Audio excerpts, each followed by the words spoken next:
अस्सलाम वालेकुम। आज हम साइटोकाइनेसिस की स्टडी करेंगे। इससे पहले लेक्चर्स में हमने सेल साइकिल की डिटेल से स्टडी की, उसकी डायग्राम भी इजी से बनाई। फिर माइटोसिस और उसके फेसेस की स्टडी की और उसकी बहुत इजी डायग्राम भी मैंने आपको बताई। और फिर माइटोसिस की सिग्निफिकेंस और इसके एरर्स को भी हमने डिटेल के साथ स्टडी किया।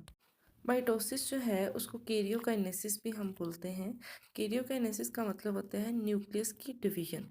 इसका मतलब ये हुआ कि यहाँ तक तो हमने न्यूक्लियस की डिवीजन के बारे में पढ़ा। आज हम देखेंगे साइटोकाइनेसिस, यानी न्यूक्लियस की डिवीजन जब कंप्लीट हो जाए तो उसके बाद अब बारी किसकी है, साइटोप्लाज्म की। अब साइटोप्लाज्म की डिवीजन को हम साइटोकाइनेसिस बोलते हैं। इसकी डेफिनेशन देखते हैं। Cytoplasmic division of a cell at the end of mitosis और meiosis, bringing about the separation into two daughter sales.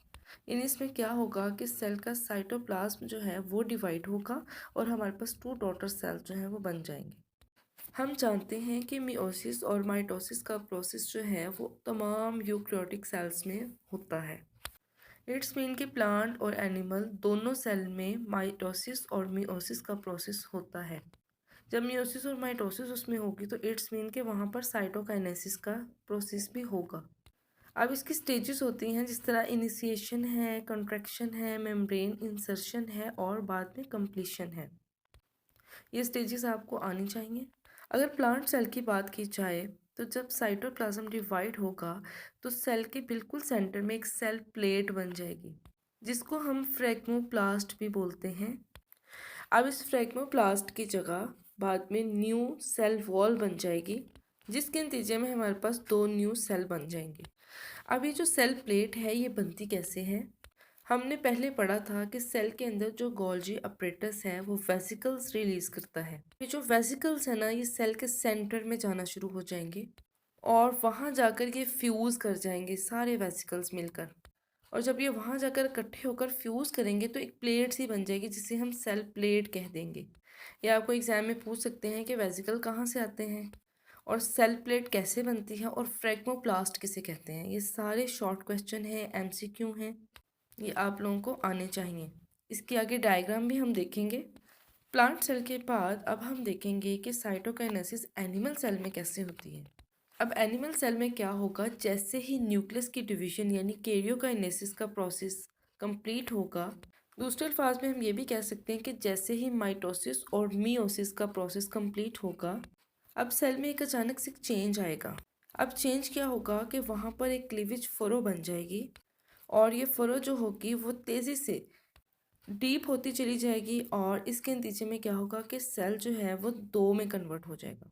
अब अगर हम सिंपली बताना चाहें कि प्लांट सेल में साइटोकाइनेसिस जो है वो कैसे होगी, तो इसका सिंपल आंसर होगा फ्रेगमोप्लास्ट के ज़रिए। अब देखिए, फ्रेगमोप्लास्ट भी पी से स्टार्ट हो रहा है, प्लांट भी पी से स्टार्ट हो रहा है, तो आप लोगों को ये आसानी से याद रहेगा। अब अगर एनिमल सेल की बात की जाए तो इसमें क्लीवेज फरो बनेगी। अब इनकी डायग्राम देखते हैं जो कि बहुत ईजी है। सबसे पहले प्लांट सेल की देखते हैं। अब इसमें देखें, एक न्यूक्लियस शो कराया है, गोल्जी अपरेटस है यहाँ पर। अब गोल्जी अपरेटस से देखें वेसिकल्स बन रहे हैं और वो सेंटर में जो हैं वो इकट्ठे हो रहे हैं। जब यहाँ पर बहुत सारे वेसिकल इकट्ठे हो जाएंगे ना तो वो फ्यूज़ कर जाएंगे और एक प्लेट सी बना देंगे, जिसे हम सेल प्लेट कहेंगे। अब ये सेल प्लेट जो है ज्वाइंट करेगी प्लाज्मा मेम्ब्रेन के साथ। अब ये सेल प्लेट जो होगी ना बाद में सेल वॉल में कन्वर्ट हो जाएगी और हमारे पास टू डॉटर सेल्स बन जाएंगे। अब हम एनिमल सेल में साइटोकाइनेसिस का प्रोसेस देखते हैं। अब देखें, इसके सेंटर में माइक्रोफिलामेंट रिंग बन जाएगी एक, और यहीं से फिर एक फरो बनेगी जिसे हम क्लीवेज फरो बोलेंगे।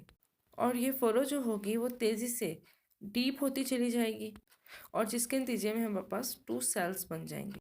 ये था साइटोकाइनेसिस के बारे में कंप्लीट लेक्चर, जिसमें हमने डेफिनेशन देखी, थोड़ी सी उसकी डिटेल देखी और डायग्राम्स देखी।